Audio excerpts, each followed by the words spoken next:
Hai, berjumpa lagi dan masih mengulas alur cerita film drama Korea Bluebird Day. Dalam episode ini pastinya akan ada hal-hal yang menarik untuk diikuti. Tanpa basa-basi kita ulas ke alur ceritanya. Di episode sebelumnya Kak Eun menemukan kamera perekam yang dicari-cari oleh Hairin. Ia menyerahkan ke Hairin dengan ragu-ragu, dan setelah Hairin melihat isi video itu membuatnya terkejut karena ia mendapati orang yang masuk ke ruang fotografi mirip sekali penampilannya dengan Sujin. Scene berganti di ruang fotografi. Sujin yang baru saja kembali entah dari mana saja tadi, ia mendapati teman-temannya memandangnya dengan tatapan aneh. Setelah ia mengetahui kenapa teman-temannya itu aneh karena isi dari video perekam itu mirip dengannya, tapi di sini Sujin dengan tenangnya mengatakan bahwa yang ada di dalam video itu bukan dirinya. Ia terus menekankan hal itu. Kak Eun menyelanya karena jepit rambut yang dipakai pelaku itu mereka mendapati itu sering dipakai Sujin sehari-hari, dan itu jepit hasil karya tangan Sujin sendiri. Serta jaket yang dikenakan pelaku juga sering dikenakan Sujin setahun belakangan ini.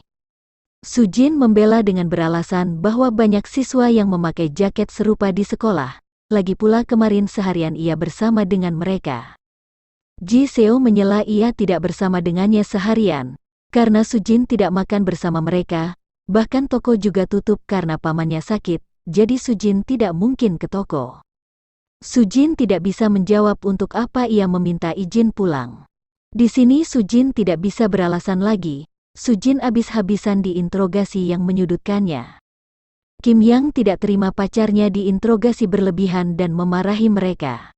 Kak Eun berkata kita tidak menyudutkan Sujin, ini semua karena pakaian dan yang dipakai pelaku persis seperti Sujin. Bahkan Kim Yang awalnya juga mencurigai Sujin sebagai pelaku karena itu ia menyembunyikan kameranya, ucap Kak Eun. Mereka berdebat dengan pikiran masing-masing. Sujin kecewa kepada mereka semua karena mereka adalah temannya, tapi di sini Sujin merasa dicurigai sebagai pembunuh. Entah mereka masih layak menjadi temannya atau tidak. Sujin menegaskan kembali ia bukan pembunuhnya dan pergi meninggalkan ruang fotografi. Di halaman sekolah Sujin dihampiri oleh pihak kepolisian. Mereka menjemputnya untuk diinterogasi atas kasus meninggalnya Kim Oh-shin. Sesampai di kantor kepolisian Sujin dihadapkan dengan jaket miliknya. Sujin mengakui bahwa itu miliknya. Dan ketika Pak Polisi memperlihatkan video yang tadi sudah dilihat Sujin di scene awal, Sujin tetap menolak bahwa itu bukan dirinya. Ketika Pak Polisi menanyakan soal jepit yang dipakai pelaku, Sujin berkata bukan ia saja yang membuat kerajinan jepit itu. Pak Polisi menyangkal pernyataan Sujin karena ia sudah mengkonfirmasikan ke sekolah hanya Sujin saja yang ikut berpartisipasi membuat kerajinan jepit rambut itu. Sujin terus-terusan membantah kalau ia pembunuh Kim Oh-shin. Pak Polisi menanyakan kemarin antara jam 12:30 sampai jam 2 siang Sujin kemana dan ngapain, karena ia tidak makan bersama teman-temannya. Dan Sujin berkata jujur pada Pak Polisi ia meninggalkan teman-temannya kemarin karena sembelit.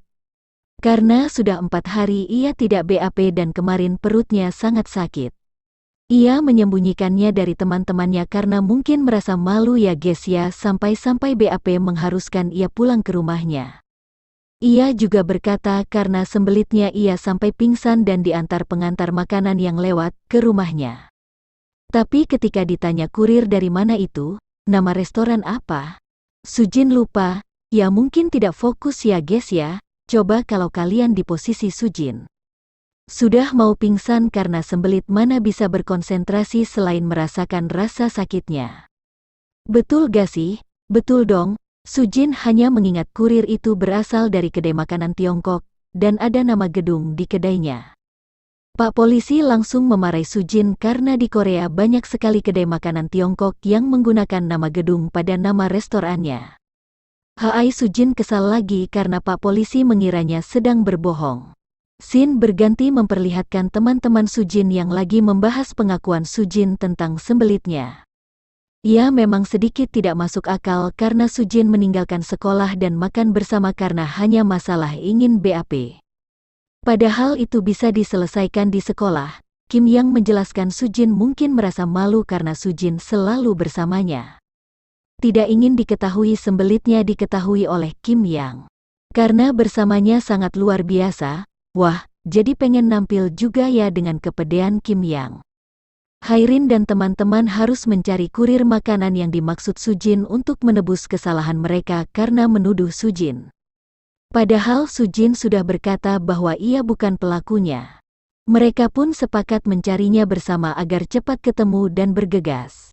Hairin mulai memikirkan apabila video itu pelakunya bukan Sujin, berarti pelaku menyamar selayaknya sebagai Sujin. Hairin menelpon Kim Yang untuk menanyakan bagaimana ia menemukan kamera perekam itu. Kim Yang pun bercerita kemarin ia menjatuhkan MP3 di ruang fotografi, dan ia mengambilnya. Dan ketika ia bergegas kembali ia mendengar suara kehabisan baterai dari kamera milik Ji Seo itu.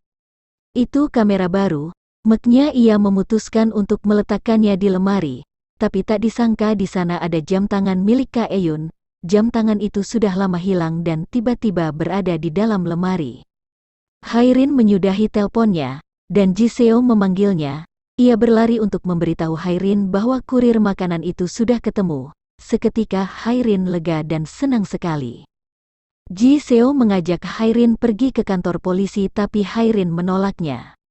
Ternyata Hairin mengajak Ji Seo ke TKP untuk mengkonfirmasi satu hal. Karena jika bukan Sujin yang berada di dalam video itu berarti pelaku berpura-pura menjadi Sujin bukan, pelaku menyadari bahwa ada kamera pengawas di depan ruang fotografi. Hairin menjelaskan rute pelaku. Baru kemarin ia kembali ke masa lalu, sebelum membunuh Kim Oh Sin ia menggunakan barang Sujin untuk menyamar. Saat Sujin pulang ke rumah karena sembelitnya pelaku mencuri barang milik Sujin dan jam tangan Kak Eun, dan pelaku membuat pertemuan dengan Kim Oh Sin di ruang fotografi, kemudian berjalan melewati kamera pengawas dengan berpura-pura menjadi Sujin. Dan setelah menyuntik zelotil ke Kim Oh Sin pelaku membunuhnya dengan cara menyayat tangannya menggunakan pisau ukir.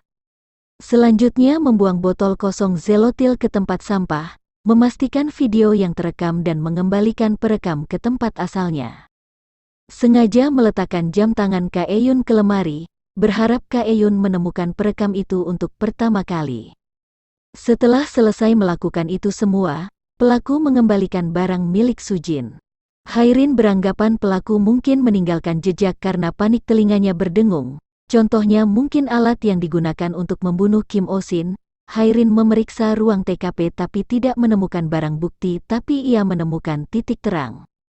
Jika pelaku memang membunuh Kim Oh Sin ia tidak akan keluar dari pintu masuk ruang fotografi yang ada perekamnya di sana, dan setelah Hairin menelusuri TKP ia terpaku pada bayangan cermin jendela. Dan mereka bergegas memutar ulang video perekam itu. Dan dari bayangan cermin mereka mendapati wajah Hyemin di sana, Sokdong Ji Seo di sana. Karena orang yang membunuhnya di masa depan adalah kakak angkatnya sendiri, tangannya gemetar menerima kenyataan itu.